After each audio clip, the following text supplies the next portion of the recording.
Good evening and welcome. This is the final session in our full days of Professional Development Boot Camp. So glad to have you here and participating in this very special discussion, our Working Parents Roundtable. We've never done this before. We never had this kind of conversation, but people seem really excited about it. And I think it is going to be enriching and engaging. And I'm so glad that you're here. We've had an amazing professional development boot camp, over 1,700 registrations for the week. We have one more session tomorrow. Our bonus session is the noontime session. So from noon to 1:15, we're going to be talking about career advancement and getting some great advice from local and regional professionals right here in Milwaukee that are going to tell us their backgrounds, the tips and tricks, their jewels of wisdom, all about career. You all have helped really make this a success. And we wanted to make sure we had a special bonus session. Lots of people are signed up for that and the registration is still open. So if you want to register for that, please go to our website and do so. My name is Corey Jo Biddle. I'm the Executive Director of Fuel Milwaukee and the VP of Community Affairs for MMAC. MMAC is the organization responsible really for supporting professional development boot camp. It came out of Fuel, which is the department of MMAC. It was just an idea that we had, went right to the folks over on the MMAC side and said, what do you guys think about this for regional professionals? And they supported it right away. And we're so glad that they did. Boot camp would not be possible without our sponsors. Our presenting sponsor, a returning presenting sponsor, Marquette University's Graduate School of Management, is home to nationally ranked part-time MBA and executive MBA programs, as well as world-class master's programs in accounting, applied economics, corporate communication, finance, management, and supply chain. They also have graduate certificates and joint MBA programs with concentration in law, political science, and nursing. I'm going to drop the links in the chat. Then they're all over our website too. If you're interested in any of these programs, want more information, or want to find out how to apply, I'll put the links there. Also returning this year, American Family Insurance. They're our supporting sponsor, back for the second year. 88.9 Radio Milwaukee is our media sponsor that has returned for the second year. And new to the boot camp family is Mandel Group. Now, if you are looking for a luxury apartment, Mandel Group, go to their website, mandelgroup.com, and they have something special just for you. Usually at this point, I do a little intro or I give some background and show some stats, but I ran across this video and I thought, there's no better way for us to start than to start at the beginning and with a little bit of cuteness. So here we go. So, you're gonna have a baby. You're going to have a baby. You're gonna have a baby. You're going to get a lot of advice. Ignore 90% of it. It's worthless. Here's some good advice. 10 things I wish I knew before I became a parent. Okay. Number 10. Everything you're doing is probably the best to somebody and the worst thing that you can possibly do to somebody else. So just do what works for you and don't get on the internet, because you can Google anything and everybody has an opinion. You'll know how to take care of them. Do not care 1 ounce what other people think about you. Bam. Yeah. Number 9. Get on a schedule, get on a schedule, get on a schedule if you want to live. Schedule is key to sleep. Schedule. Number 8. Everybody leaves this out. So parenting is hard. Sometimes you just can't handle it. Take just an hour, go to grandma's, drop the baby off, go get some ice cream, take a 20-minute nap. Make a date night once a week and don't skip it. Number 7. This is important. Instead of having to mold them to what you want. Discover who they are and let them be. Number 6. Be prepared for the unexpected, because it will happen. Like maybe the possibility of having twins. There is a chance that your baby could go flying down a hill and then roll out of her car seat onto the road, which may have happened. Number 5. You've got to make room for the baby. Crib, changing table, car seat, stroller. 2 strollers actually. Bassinet that went into our room, even though he had a crib in his own room. And their toys. More crap. He got his own room. He's 5 pounds. He has his own room, right? I don't have my own room. Number 4. You're going to look back and you're going to say, I wish those times would come back.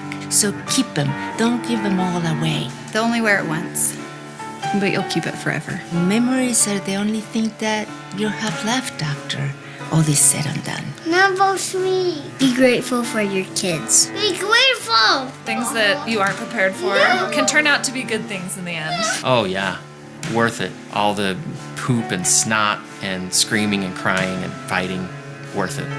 All of it, totally worth it. Cherish every single minute. We would never have asked for the challenge, but we were so grateful for what she taught us. We're grateful every day for her life. The best thing that ever happened to us. Number 2. Don't be too hard on yourself. It's gonna be okay. Some days you're just not gonna have a lot of patience, and that's okay. It really is all just spilled milk. The house can wait. All of the chores can wait. You have to remember that this is a massive change in your life. And you're going to feel every emotion there is to feel. Those deep, deep, deep emotions on either side of the spectrum. Yeah. Number 1. The one thing that you can't understand, that you can't prepare for, that you're not going to know until you experience is All the love.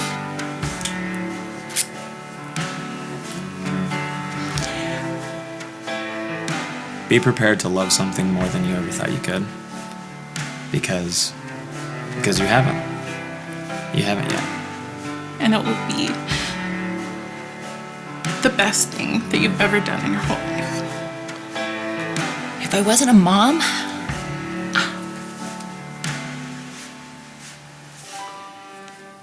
I can't imagine. It's been too wonderful.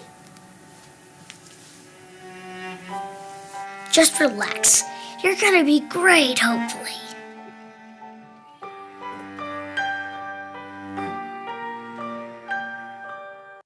Hopefully.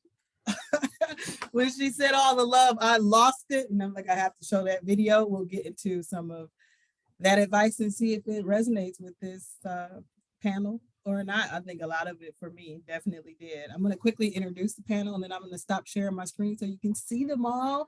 And we'll get started with the roundtable. Now, Rebecca is my coworker here at MMAC. She's on the M7 side. She actually is my co-host for today and is really the inspiration for this conversation. We were just chatting about parenting in the right time and all of those things that, folks discuss nowadays. And I thought, wow, this would be cool to add to Professional Development Bootcamp. Ran it past her and she decided to be my partner in crime for today. So thank you for being here. Dr. Alexander Milovic is a professor of practice in marketing at Marquette University. Thank you for being here, Dr. Alex. Mildred Colby, I've known her for a really long time. She's been active in the community, and she is actually community engagement and strategic initiatives manager at Employ Milwaukee. Happy to have her on the panel. My other partner in crime, Julie Granger, executive VP here at MMAC. We work very closely together on the region of choice work. And Maria Hoffman, one of my new friends, we just met because of this discussion. I'm so excited to hear her perspective. She is Assistant General Counsel for Toshiba. So I'll stop sharing.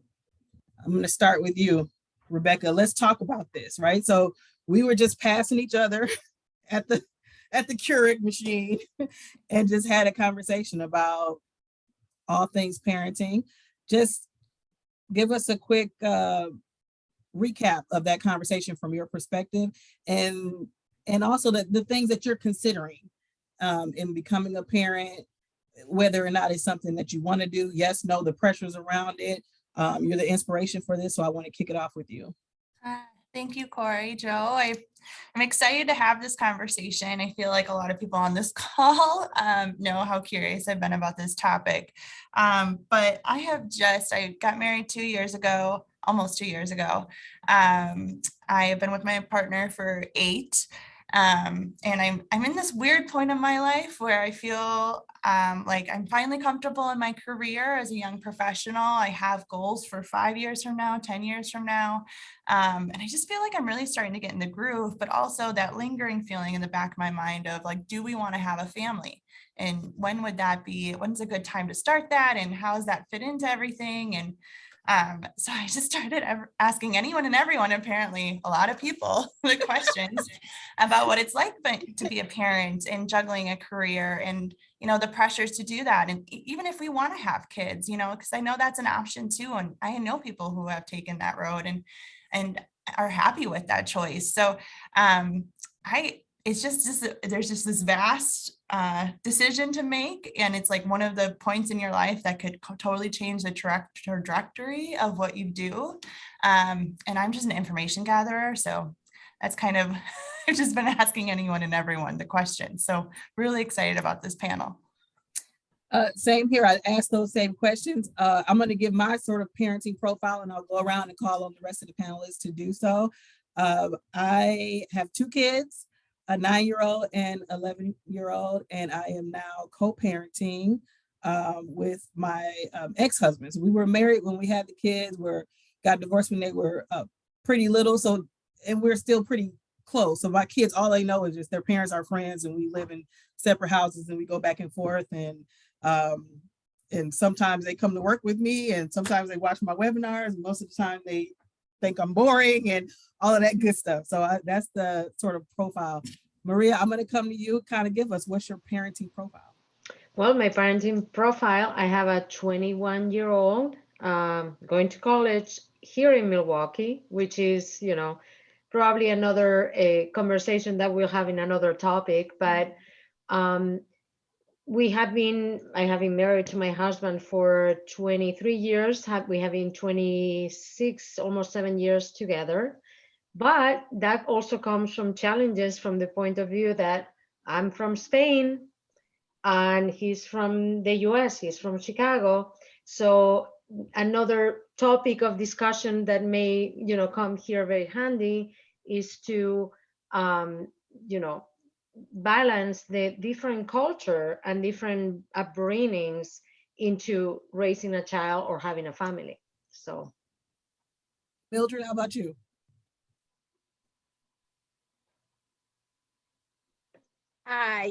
So I got married, and we were married 2.5 years, and had a son after the 2.5 years. And I'm divorced after 6 months. My son was 6 months old. He's 25 now. And we got the divorce when he was 6 months old. And I didn't know how in the world I was gonna make it through. And I tell you, I learned a lot. I learned a lot about life and about raising a kid and being all that he needed to be as much as I could, but being what I needed to as well. So I'll look forward to sharing that as well. So he's in college, he's in graduate school here at the University of Wisconsin, Milwaukee, and I'm encouraging him to stay here because I said Milwaukee needs that good talent. He's a phenomenal writer. His undergrad is from the Lubar School of Business, so he's very creative. So thank you. Dr. Alex, how about you?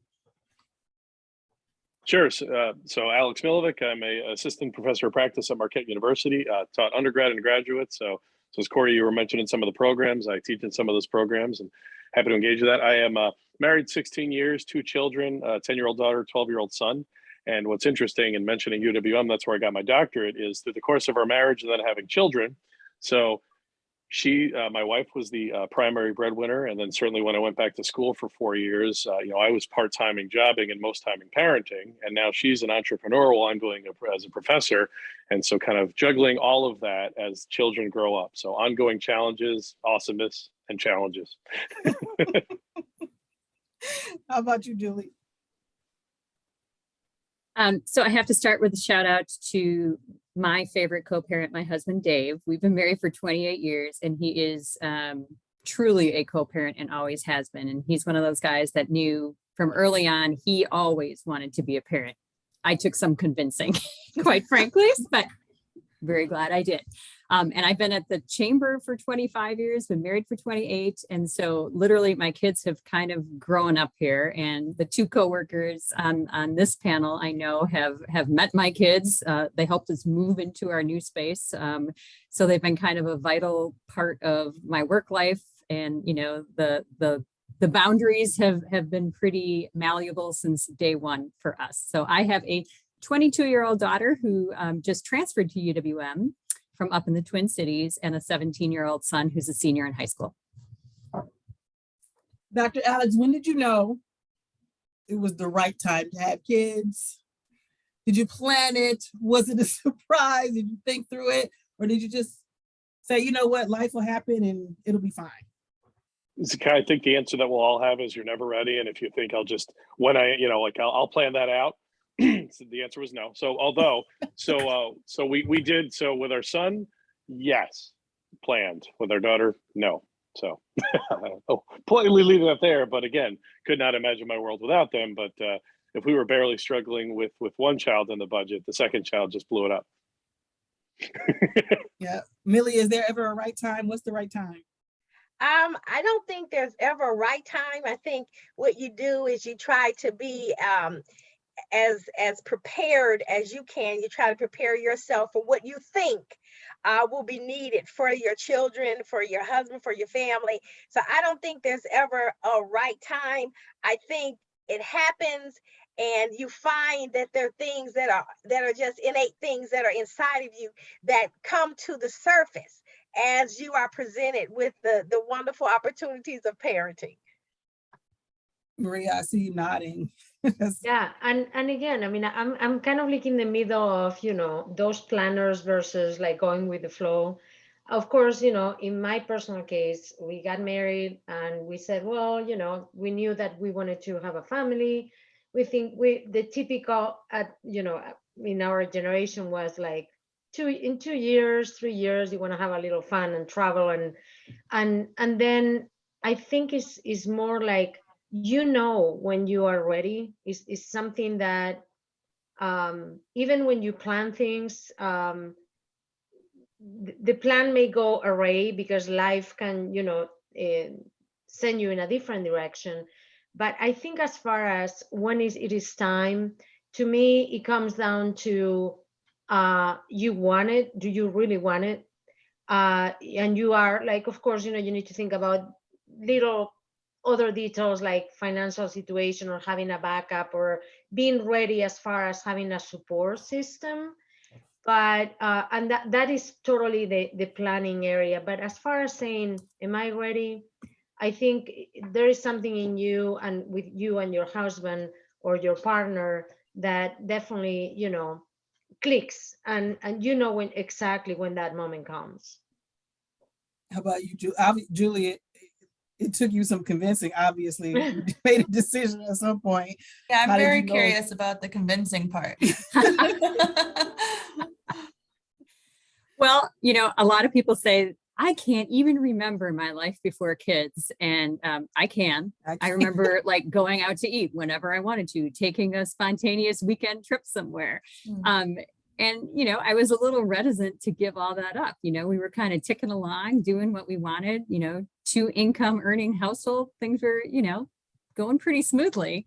And I think one of the things that I personally found hardest was making that transition from, okay, I know what tomorrow's going to look like. I've got a modicum of control over my life. And once you have kids, it's out the window. So yeah, I needed a little nudge in that direction, but it was the best nudge I ever got. Wow. That's just an interesting, it's taking some convincing for me. And just because for that same reason, I kind of am a little selfish in the sense I like my free time and I feel like I just got it for the most part. But Millie and Maria, you mentioned being prepared. And, obviously, since I'm asking all these questions, I'm trying to be as prepared as possible, but knowing that, things can happen if we decide to have kids. But, what does that mean, be prepared? I know, what does it mean in your house and what does it mean in your work life? Like especially in like your career, like how can you prepare to have such a life-changing thing happen? I'm just curious. I don't know, Millie, if you want to start since you're the first to bring it up. Yeah, so I think a lot of times when you think of prepared, people think, oh, I want to make sure I have my finances in a certain way. I want to make sure like I'm done with school or I've done this, because when you think of parenting, you think of the time consumption, the time that it's going to take to dedicate to that child. You're not going to get any sleep for the first year maybe, and you know that you're going to have other things that are just going to alter your whole life.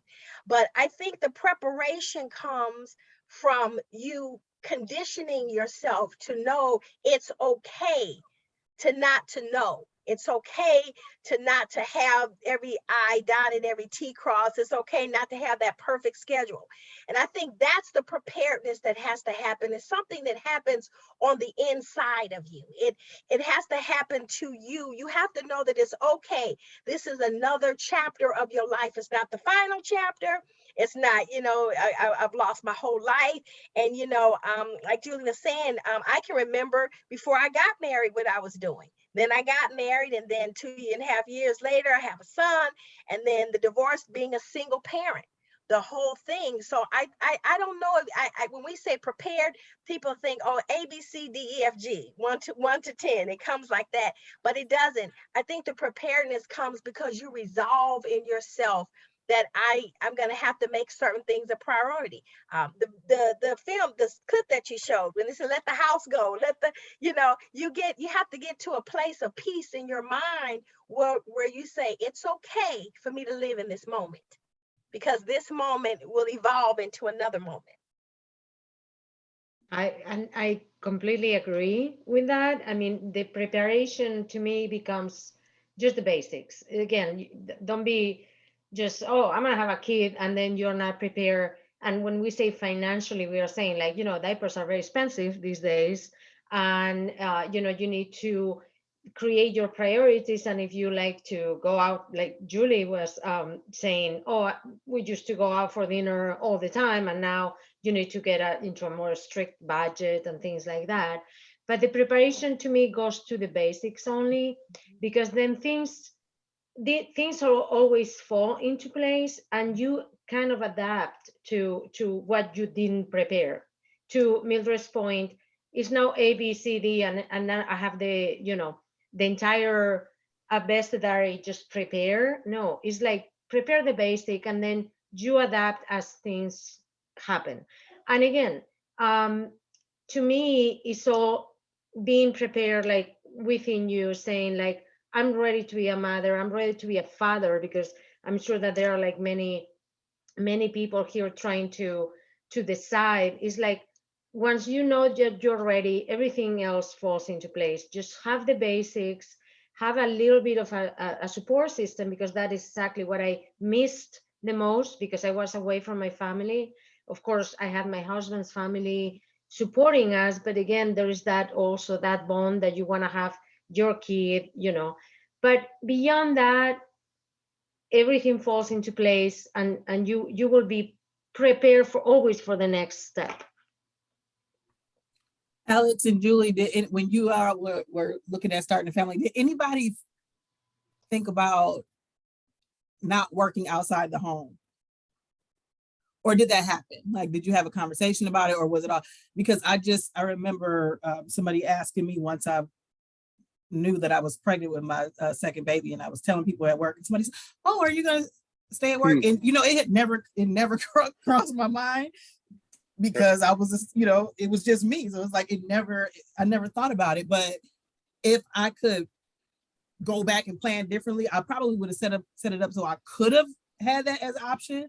But I just never even thought about it. It's like, I'm just gonna work outside the home and have these kids.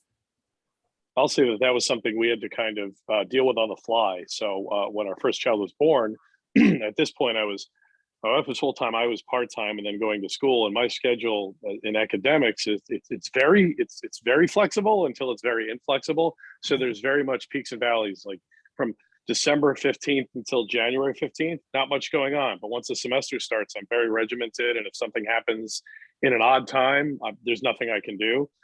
So we've had to adjust on the fly in terms of who's taking the lead in different areas, and then adjusting schedules. So one of the things, I'm not a morning person at all, but getting up early, taking the kids to school means I can then actually go to work earlier and do some more things. So kind of adjusting schedules that way.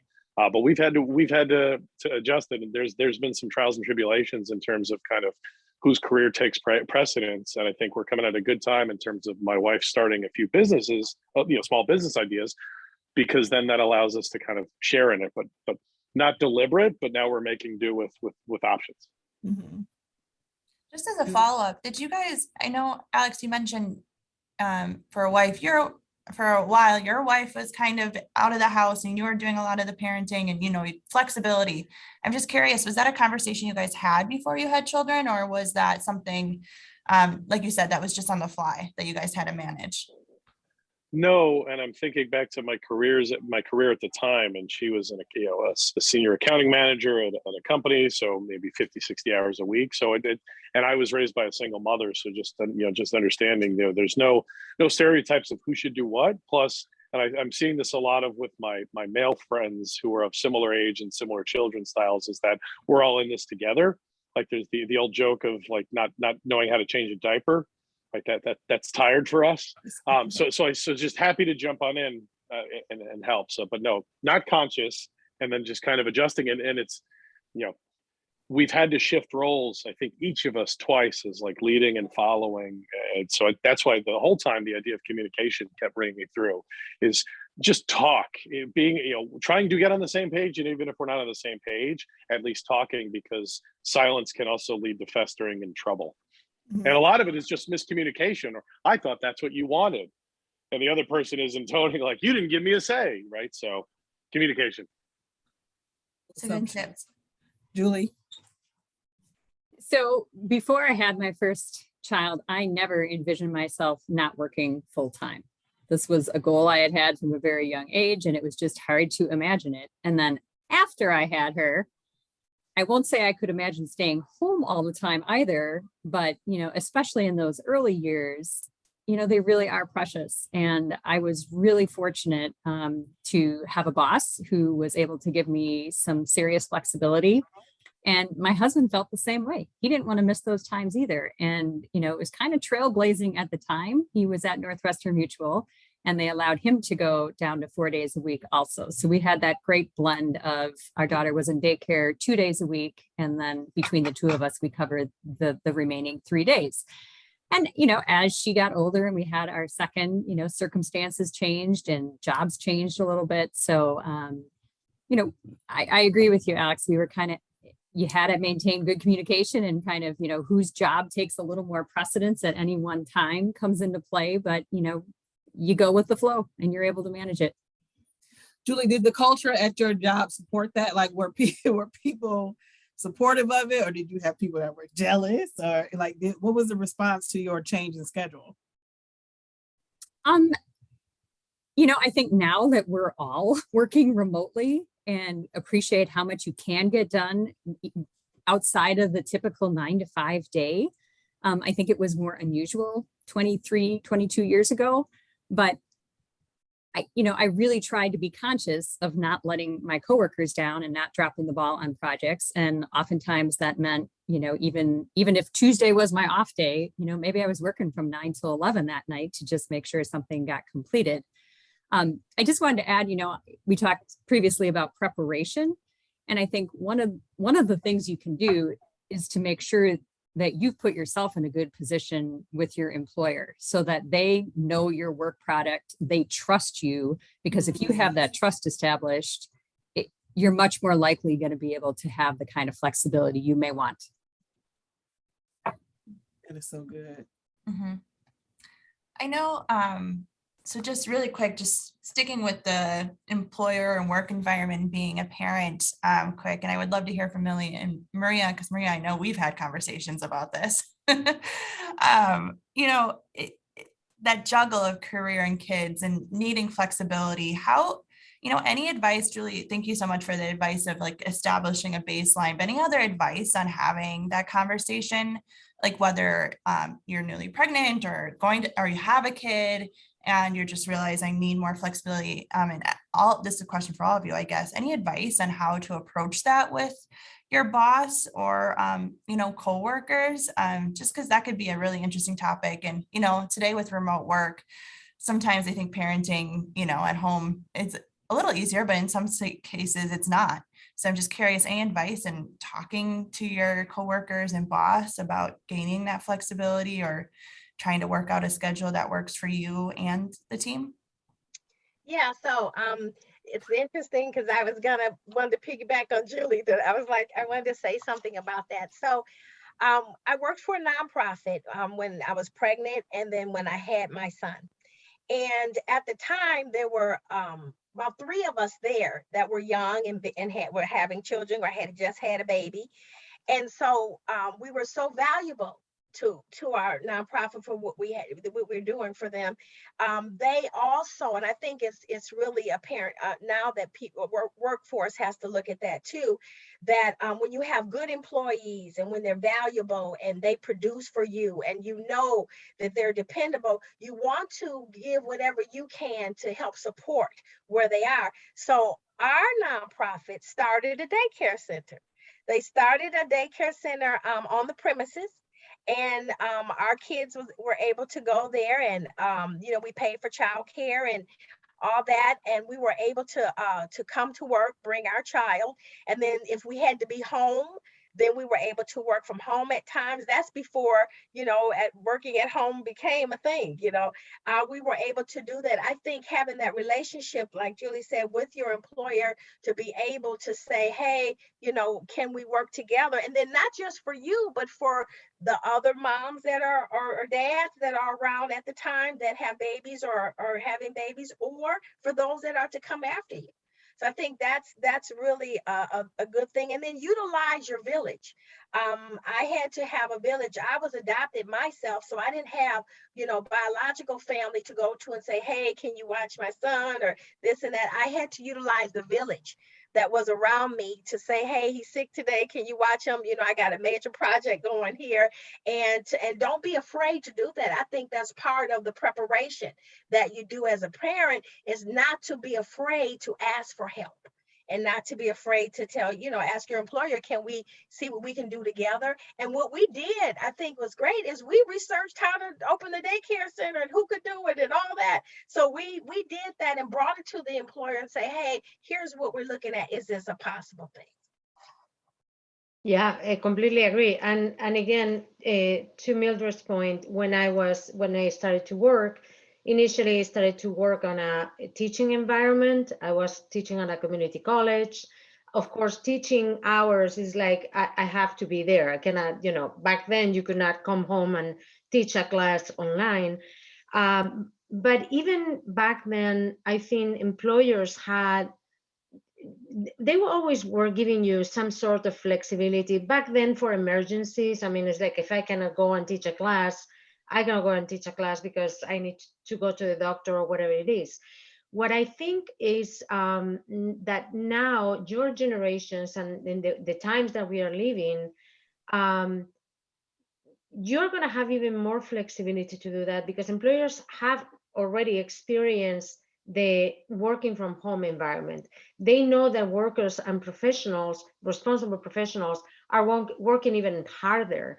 So you're going to have a little more willingness from companies, even in the corporate world. I have been in the corporate world all my life, and even the new policies that are coming out are towards to the work-life balance, trying to make sure that the employee has what it needs in order to be successful in their job. So I think in back 20 years ago, even at that time, employers were really flexible because most of them were in your same situation, right? We're like either had already kids or were having babies at the same time. So there is kind of like that, camaraderie between whatever your managers and your employers are.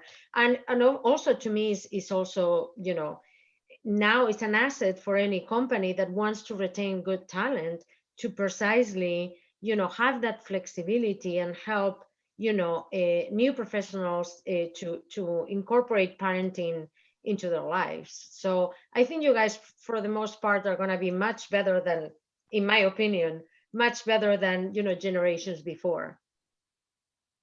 Do you ever remember having a manager or an experience at work? Because I mean, I feel kind of spoiled because I definitely feel like I've been supported here at MMAC, very flexible. I mean, people kind of understand, but even with that, even though I do feel all those things, I have felt like guilt about trying to find this idea of balance. If I'm focused on my kids, I would feel like I was supposed to be focused at work. And when I was focused at, it was like for a long time, no matter what I did, I felt this sense of guilt. And coming back into the work environment after having had a baby, it just took me such a long time to find my equilibrium or to figure out what I was doing. It was like, I was 31 when I had my first child, and I had been working since I got out of college, and I was just used to being able to stay at work all night, get up at any time and work. I mean, it was just, that's all I did. And then my baby didn't care anything about that. Like, what was it? How did you find your balance? Did you struggle with it? And how did you deal with it if you were struggling with it? Because I don't know. I don't think I handled it the best. I just kind of pushed through, but I was struggling with it. Maria. I think Alex has his hand raised. And yeah. Alex, you know what? your hand. Yeah. Oh, yeah. Talk to me. So, hello. No, I love it. It's such a lot of good things. And what Maria was saying about it should be easier moving forward is because, the pandemic, before it used to be a luxury of some employers to say it's okay to work from home. And then you have kind of the generations in the workforce question, the traditional kind of old school model of if your butt isn't in the seat and I can't see you, you're not working. And even up until a few years ago, depending on the industry and the firm you work for, that was an issue. But now with COVID, it's really moved the shift forward. So I do see it better. But thinking, you mentioning guilt or the idea of a company understands, I've seen both sides of that, largely through my wife and her experience leading. As an accounting manager of a manufacturing company, and then as a leader in a healthcare company, they didn't care at all for the personal side, right? And so she had to struggle with that. And also the idea that she talked to me about, of her through her and her friends, is the idea of, and you said, Corey, is like that guilt feeling. It's and you see it in some of the movies, like Bad Moms, where it's the PTA folks versus the worker folks, and never the twain shall meet, and they hate each other. But it's a struggle and it's a battle, and but I guess the idea that you're not alone in this, and that's okay, and identify people that can make you feel better about this, that as long as you're trying, you're doing the right thing. And then the last point I'll say on this is just the idea of talking to somebody who isn't, maybe they're expecting. I would say, I'm just worried that I'm not going to be a good parent. And I always answer, if that's what you're worried about, you'll be a tremendous parent. because you're already doing the right thing, thinking the right thing. So Mhm. I'd say, who's your support network? Because that can be very challenging. Mhm. Yeah. Millie and then Maria and Julie, because I would like to hear from all of you about it. Yeah, no, Cordial. I was gonna say I know exactly. I've been there, and you're feeling because you want to do a good job at work because you need your job, and you want to do a good job as a parent because you want to make sure your kids are all right, and they're feeling a lot of things too. So I mean that's a natural part of it, and I think the key to getting through it. Now that I look back on it, I've looked back several times on it, is that you have to own the moment and you have to know it's okay. It's okay to not to know what to do. It's okay to be afraid. It's okay to have anxiety about it. It's okay. And I think the focus has to be, we have to tell ourselves, and I had to learn to do this, is that while I'm here at work, I got to do the best I can do. And then when I get home, I'll do what I have to do at home. We many times don't live in the moment because we're sometimes with the kids and we think about, oh, did I forget to send that email, or did I grade that paper, or did I, but when we can live in the moments of where we are, I think that the anxiety and the fear and the uncertainty that we feel will be less prevalent in our feelings because we learn how to put it in that perspective. But it's a real thing, and I think any parent that's going through it, any professional parent that's a professional or anything, it's okay. That's a normal thing. You do feel those things. Yep, and totally agree. And sometimes that guilt, I think every responsible professional feels that guilt, no matter if it's work, or even if you're sick and you cannot perform the hours that you need to perform, then you feel guilty because, oh my God, I'm sick and I'm not giving 100%. You need to turn, and that, to your point, that's totally okay. It's a very normal feeling, and you need to try to transform that guilt into positive energy to you, and say that you are like a super person, that not only are you're able to do really well in your job, but at the same time you are trying to make this little being that just came into your life, and then you're like teaching that person how to live and educate him and or her. So to me, you need to transform those feelings that you may have, which are totally normal.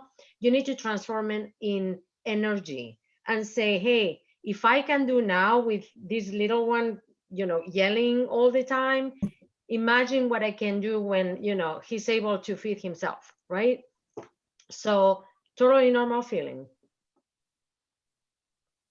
Julie? I can totally relate to what you were saying, Millie. I mean, I think I spent years when I was in the office feeling like I wasn't doing enough for my kids, and when I was home feeling like I wasn't doing enough for my job. And, ultimately for my sanity, I really had to embrace the "you are enough" mentality, because there really was no other choice. And, it's funny, I can now, as a parent of an older child, I can actually have a conversation with her about this. Like, did you feel like I neglected you at any point? Was going to daycare traumatic for you? And she, can tell me honestly, I couldn't have imagined it any other way. I never felt, disappointed or disregarded or anything. So, there's life on the other side where you get to have some affirmation from your kids that you did all right.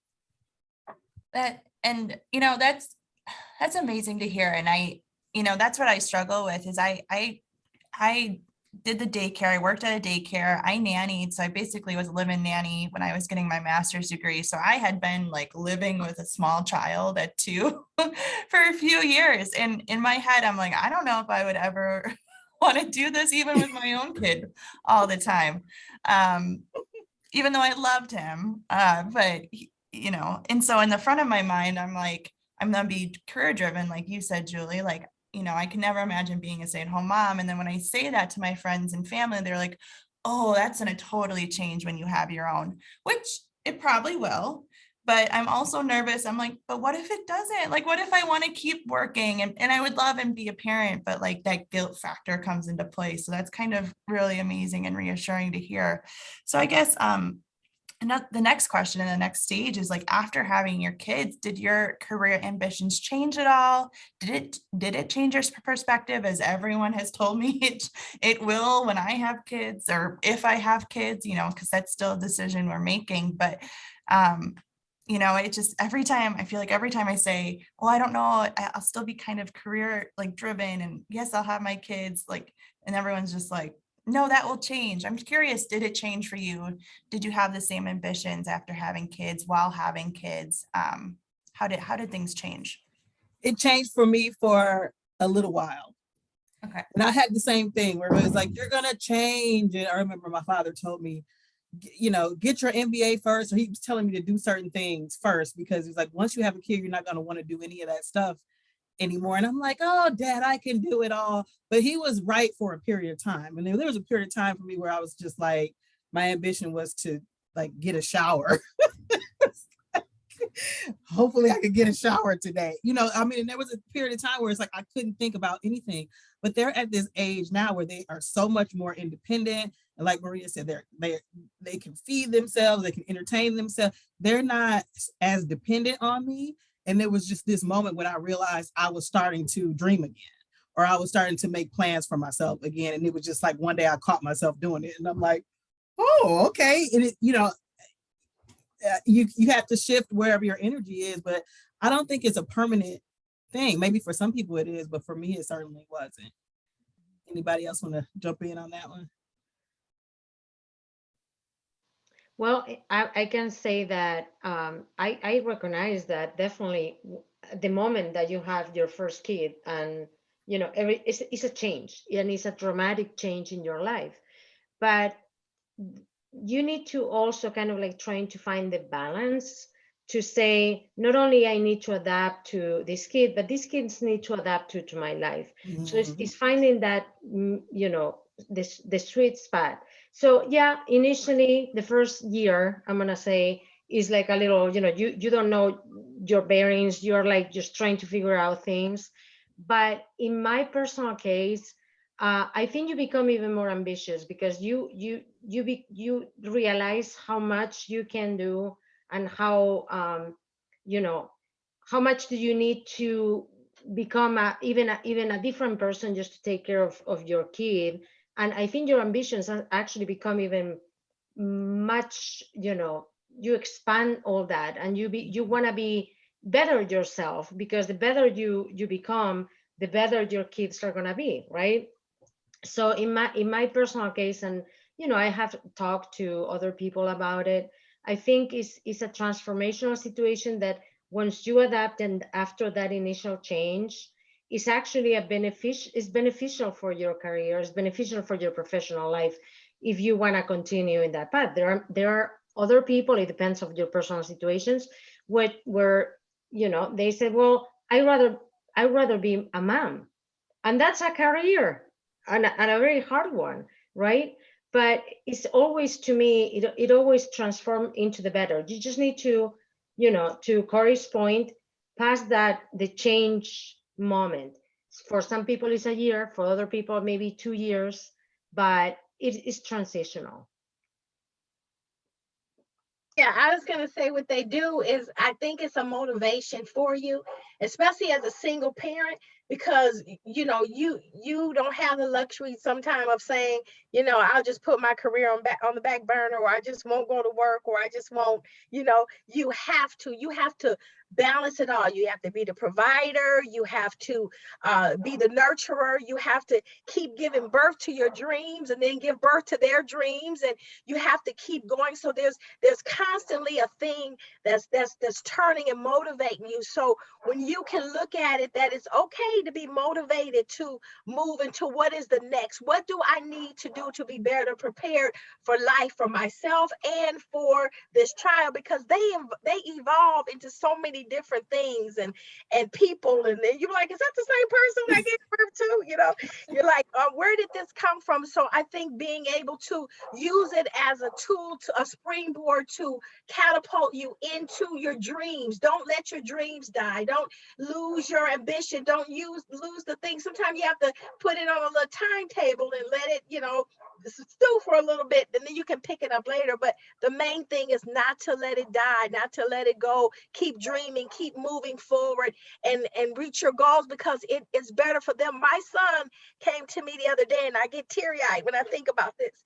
He said, Mom, you know why I want to keep going? He said, I'm even thinking about getting a PhD. He's a phenomenal writer. He's written music. He's done so many things.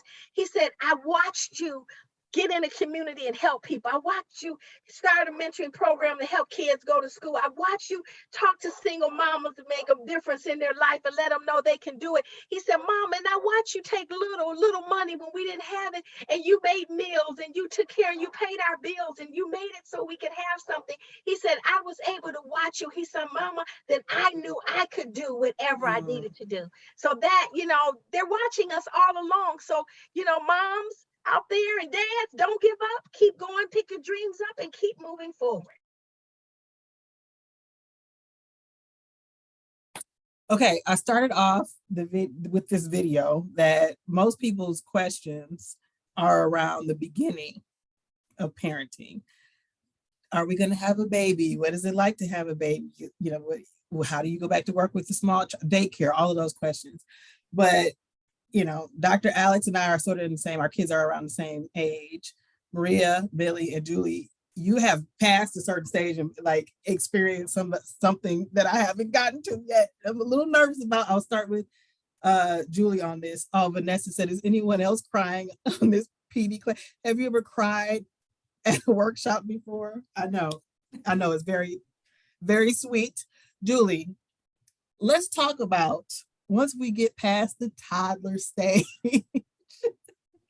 and we get into adolescence and beyond, what is that transition like? And what's going on in your life and theirs at that point? It is wonderful. It is scary. And there's a whole lot of gray area in between. And I think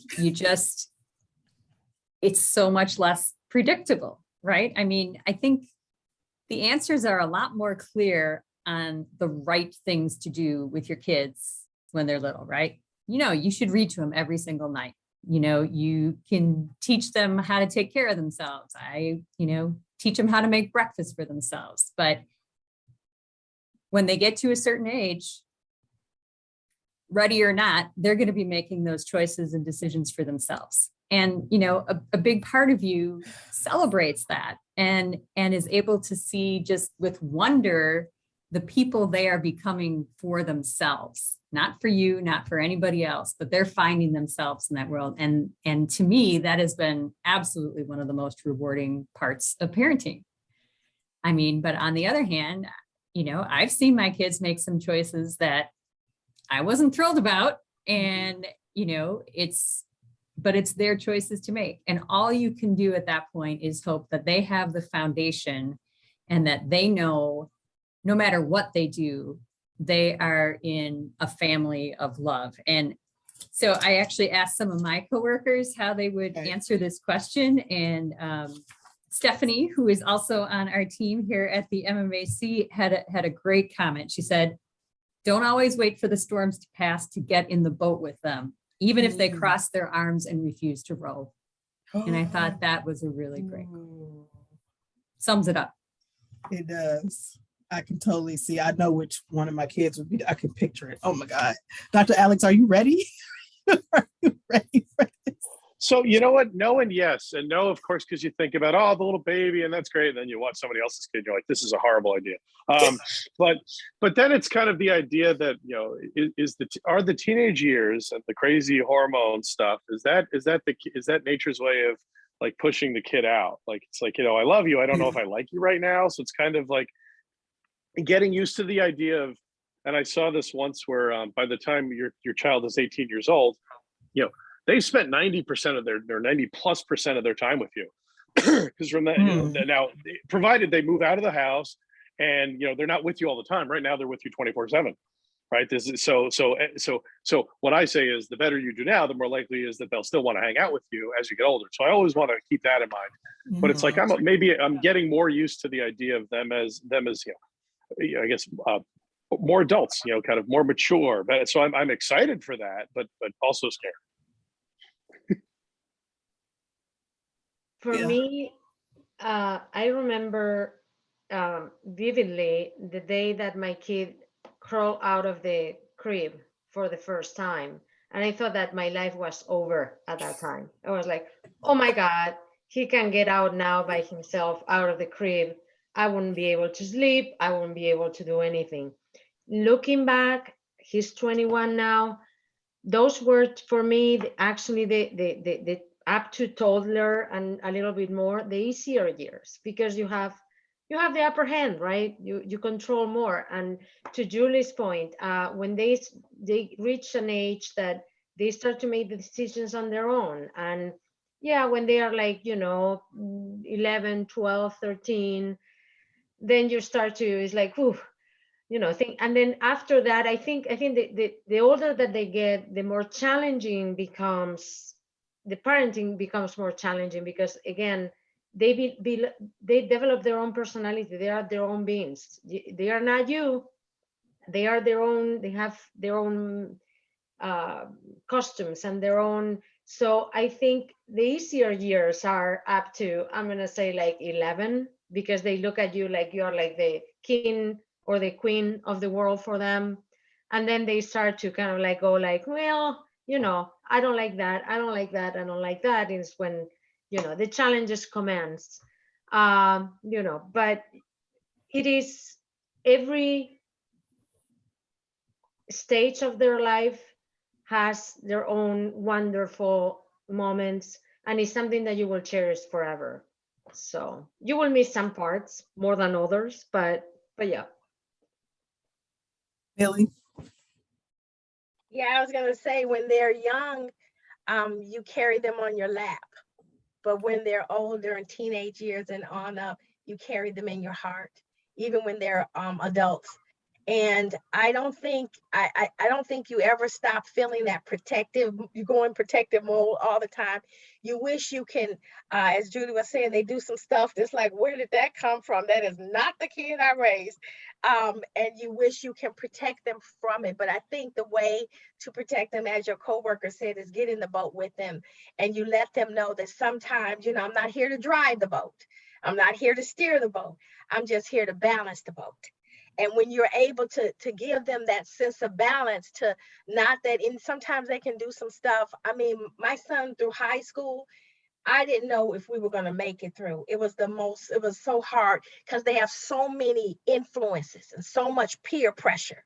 And so imagine trying to keep them on the straight and narrow, if you will, and then do your professional career when you're in an environment that people depend on you to help them, to give them resources, to give them opportunity, and everything's pulling on you. And then you have a son over here that you don't even know how you're going to be able to help.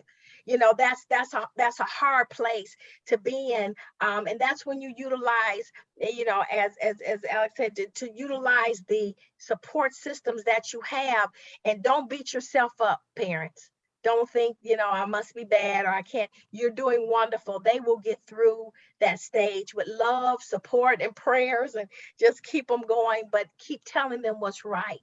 And it's how you tell them that makes a difference. I found a way now. My son said, well, you're always telling me what to do. So I stopped telling them what to do, and I started suggesting, do you think that you might want to do this? Or what do you think about this? How do you think?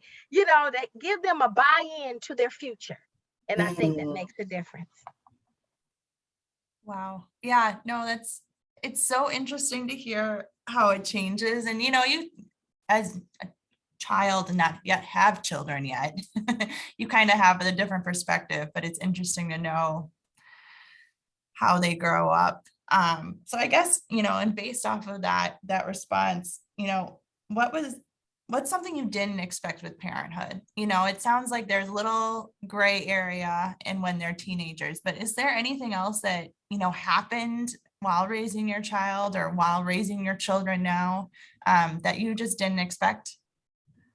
Maria, I saw your hand. Go up first. I didn't expect to think how that my parents were as right as they were. I was thinking about my parents every step of the way, because it's when you realize how, you know, how much they loved you, put it that way. Wow. Millie, I saw your microphone go off. Did you have something? No, I was just clapping. I was saying, yeah, you do. And then the other thing you don't expect for them to come back around and say, you know, I need you to be strong. I need you to be here for me, because they get to a period where they don't need you, you know, they say and whatever. But when they come back around and say, I really need you, and they need that mom that was carrying them when they were 1 and 2 and 3. So and that kind of puts you in the place like, oh, you really need me, because you're ready now to live your own life. And it's like, oh, how do I do this balance now? You know, and but you learn how to do it, because you learn how to let them grow. You know, it's just like a pot, the flower that you plant. Sometimes, you know, they're in a tiny pot, and then you get bigger and bigger. And then before you know it, they're in this great big pot, but it takes more soil to put in it for it to grow than what you used in the beginning. I remember asking my mother when my kids were little, I used to wake up and like make sure that they were breathing. I was like, I just could not stop. And it was, I read something that said having a child is like watching your heart grow legs and like walk around in the world. And you're like super protective. And that's exactly how it felt. And it was, before I knew how to process it, it was shocking to me that I could love someone that much. And then when I got pregnant with the second baby, I thought, how is it possible that I'll have enough love for both of these children? And then somehow when she came, it just expanded, and I was just as obsessed with her as I was with him. And I asked my mom, like, oh my God, when is this going to end? Like, when am I going to stop obsessing about them? When am I going to stop worrying about them? And she's like, never. She said, never. She said, if I call you and you don't answer, she said, I still have to catch myself from worrying about you. She said, no, you know, you'll learn how to adjust to it, but those are your babies. And that like, have been married and, you know, had family and love my mom and all that, but it's just a different kind of love. It's like consuming, and it's really hard to explain it. It's one of those things that you just experience and then you get it. It's like, okay. You know, like, you know how much your parents love you once you have kids. It's like, oh, it all makes sense. It all makes so much sense. There's a question here in the Q&A I want to read for you guys. One of the attendees says, I've been thinking about taking a gap year, quitting my job and taking a year off. I'm single with 1 toddler. I worry about re-entering into the workforce after the year off. Has anyone experienced this or know someone who has? And how hard might it be to re-enter the workforce after time off? I know some of us on the panel manage people. Have you seen this? Have your friends experienced this? What's your thoughts around that? Re-entering the workforce. Yeah, I wanted to say I did that. As a matter of fact, it was right after my divorce, and I had to take care of my son. I was like, how am I going to do this and that? So I took time off, and it was hard, but I had things I had to give my attention to in the home, and so I had to do it out a lot and just kind of make it through it. So I did that, but the time that I was home, I kept making sure that I was relevant to what was going on. Like, I read a lot of books. I watched, you know, different tutorials and looked on the internet for things. So, you know, I think the best thing to do is to keep feeding yourself while you're off. And if you can take that time, you know, and make the sacrifices that are needed during that period, because sometimes you do need a mental break. You do need, it's hard to juggle both. So sometimes, I mean, if that's what your life is dictating at that time and you can do it, then I would say do it, but keep pouring into you and keep developing yourself, keep educating yourself, read, get yourself prepared. And, now you can take online something and, courses or whatever, and do something just to keep yourself relevant. So when the time comes, when you are go re-enter the workforce, that you can let them know this is what I've done during this time, because I had to give that time to parenting and I'm a single parent. As we, go ahead. I'm sorry. I can never see the virtual hand. It's like. Well, plus my screen, if I see it on this, it's blended into the fan thing. Anyway, but instead of, so right off the bat, my answer was absolutely, says the guy who's left numerous times before becoming an so yes, because you won't get that time back. And then you'll kick yourself for not spending that awesome year. If you won't get that back. But what I would say kind of to what, oh gosh, I know not the name. What was just said? Sorry. Hi. Yeah. Hi, Mildred. Hi, Alex. How are you? That's my grandmother's name. Anyway, is maybe you could use it as a pivot. So maybe it's not a completely shut down and get out. Maybe this is a chance to reassess what do you want to do next. And so like you rightly said, there's all sorts of stuff we say online or learning or books or whatever, or building a network, or you won't be staring at the child 24 hours a day. That feels a bit too much. But so maybe in some of that time, or reach out to new people and see, because that's a question I had is going back to an earlier question. Is this really what I want? Do I want to be a CEO? Because maybe 25 you would have bumped me, maybe, but now that sounds like a horrible idea, right? Because I want to experience life. So I say yes to it because that time will pass by, but have a bit of a deliberate plan for what's next. Mm-hmm. Thank you. Sorry. Thank you. That's great. Okay, so as we get close to wrapping up time here, I'm going to ask you a question and have you mentally go back to right before you became a parent, or like in those first days. If you, the person that you are now, if you could go back and give yourself one piece of advice about working and being a parent, either or both, one piece, you get one shot in a time machine. What would you, Julie, what would you go back and say to younger Julie? I think Mildred said this earlier, but it's live in the moment. The moments go by so fast. The saying is the days are long and the years are short. And that is so, so true, that, you got to be where you are when you're there and stop worrying about the rest of it. Mildred? I would say to Mildred, don't be afraid to take risks. Don't be afraid to follow your dreams. Don't be afraid to be the best you that you can be, because it's okay. It's okay. I would say that to her in a professional, for professional advice, and I would say it to her as a mom. It's okay to take the risk and let them grow, and take the risk and let yourself grow. Bria? I totally agree with both of you. Live in the moment, because it goes fast, really, goes by really fast. It's unbelievable. And another thing that I would tell my younger self is like, he's gonna be, or he or she, he's gonna be okay, and you are doing a really good job. Dr. Alex. So I love what was said by each before, because I agree with those. But the idea that don't worry so much, it works out. It'll work out. Yeah, I think I would say the same thing. Like like my kids now just like love to be in my bed for no reason other than they're at the stage now where they enjoy annoying me. It's funny to them. They like making me laugh. They'll dance in front.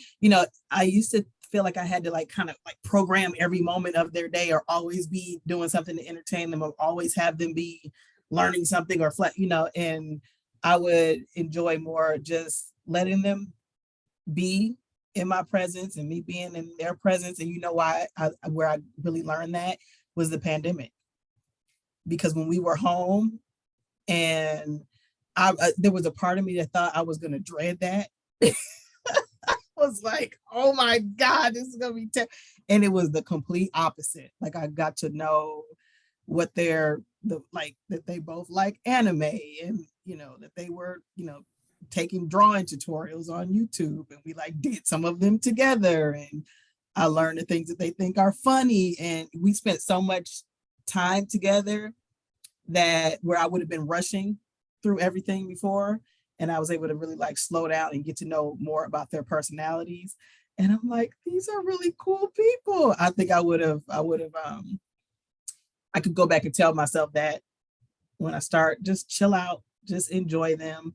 You don't always have to be doing something. You don't always have to be keeping them busy. Just be. Rebecca, how has this been? What are you thinking? What do you want to say to the panel? No pressure. No, I'm taking it all in, as the childless, or I don't have children yet, person on this call.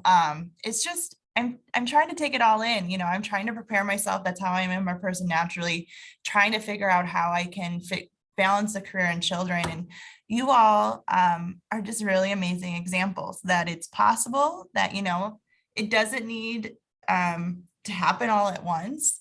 That there can be flexibility, there can be breaks taken, there can be shifts and changes, and it's just been really enlightening as I go through this journey and try and figure out what we want, because I actually saw that my husband's on this call, so it's good he heard all this too, but I just really appreciate each and every one of your advice and your experience and your willingness to share that with me and everyone on this call. Because whether people on this call have children already or thinking of having children or maybe not having children at all, it's amazing to hear that experience and what you guys all have been through, and the beautiful moments and the challenging moments. And it's just really helping me prepare and relax, knowing that, that change in my life won't affect my whole life, and it will make it better for sure if that's the route we have to go, or we're gonna go. So I really appreciate all your time and your willingness to share, because it's extremely helpful when looking at to this giant change in your life, for the better, from what I'm taking it from. So I appreciate it. Whatever you decide, it will work out. It will work out. It definitely will.